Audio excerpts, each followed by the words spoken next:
दोस्तों, अगर आप डरते हैं अंधेरी रातों से, अगर आपको अकेले सुनसान जगहों से डर लगता है, तो ये वीडियो आखिर तक बिल्कुल ना देखिएगा, क्योंकि आज मैं सुनाने वाला हूं आपको भटियारी घाट की उस रात की कहानी, जिसे सुनकर कई लोग आज भी उस सड़क पर पैर नहीं रखते। रात के 11 बजे थे। पहाड़ों पर एक पुरानी टूटी हुई बस धीरे धीरे अंधेरे को चीरती जा रही थी। बस में सिर्फ 5 लोग थे, और वही 5 लोग बनने वाले थे एक ऐसी रात के गवाह जिसका नाम सुनते ही स्थानीय लोग कांप उठते हैं। बस जैसे ही भटियारी घाट में दाखिल हुई, एक अजीब सी ठंड हवा में फैल गई। नेटवर्क गायब, आसपास सिर्फ घना अंधेरा। और तभी बस अचानक चीखती हुई रुक गई। ड्राइवर ने दूर देखा, एक औरत, लंबा सफेद गाउन, बाल इतने लंबे कि जमीन पर घिसट रहे थे, अकेली रात के बीचों बीच खड़ी थी। उसकी आवाज जैसे किसी कुएं के तल से आती हो। मुझे घर छोड़ दो। बस में सन्नाटा। यही वो पल था जब मौत पहली बार बस में चढ़ी थी। औरत जैसे ही बस में चढ़ी, ठंड अचानक बढ़ गई। खिड़कियां धुंध से भरने लगीं, लाइटें टिमटिमाईं, फोन्स बंद। औरत चुप बैठी, लेकिन उसकी आंखें लगातार एक आदमी को घूर रही थीं जो अपने बैग को सीने से लगा रहा था। धीरे धीरे बस में एक ऐसी बदबू फैलने लगी जैसे किसी सड़े हुए जानवर को कहीं बंद कर दिया गया हो। लड़की ने कहा, यह बदबू कहाँ से आ रही है? और तभी औरत ने अपना सिर घुमाया, धीरे धीरे, और फिर पूरी 180 डिग्री पीछे। उसने कहा, यह बदबू मेरे घर की है।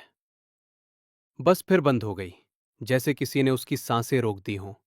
औरत बोली, इस घाट में रात को कोई नहीं बचता। रवि ने खिड़की से देखा। धुंध पर कुछ लिखा था, वापस मत जाओ, मौत इंतजार में है। और बाहर कई काली परछाइयां बस के साथ साथ दौड़ रही थीं। कुछ खिड़कियों तक पहुंचने की कोशिश कर रही थीं। बस अब एक जाल में फंस चुकी थी।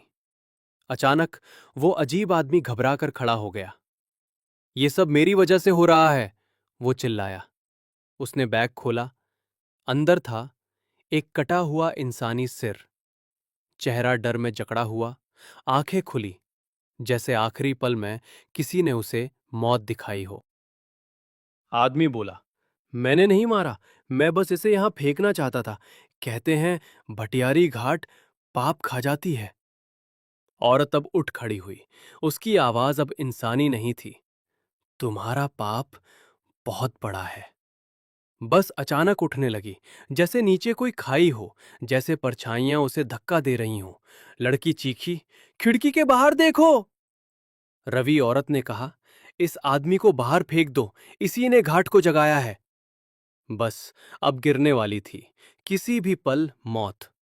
रवि ने आदमी को पकड़ लिया। लड़की ने मदद की। आदमी चिल्लाता रहा, नहीं मत फेंको। लेकिन बस बचाने के लिए उन्होंने उसे बाहर धक्का दे दिया। जैसे ही वो गिरा, सैकड़ों परछाइयां उस पर टूट पड़ी, और उसके चीखने की आवाज धीरे धीरे अंधेरे में डूब गई। बस रुक गई, सब शांत। औरत धीरे धीरे बोली, अब घाट शांत है। रवि ने पूछा, आप कौन है? उसकी मुस्कुराहट कानों तक फट गई। मैं भी इस घाट की मरी हुई आत्मा हूं। लड़की कांपते हुए बोली, तो आपने हमारी मदद क्यों की? औरत ने धुआं छोड़ते चेहरों के साथ कहा, क्योंकि वो सिर मेरे पति का था। सुबह हो रही थी। बस घाट से बाहर निकल गई। सभी लोग जल्दी जल्दी उतर गए।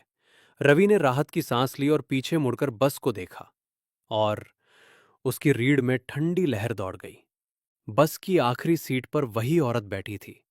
वो मुस्कुरा रही थी और धुंधली खिड़की पर लिख रही थी, अभी एक पापी बाकी है।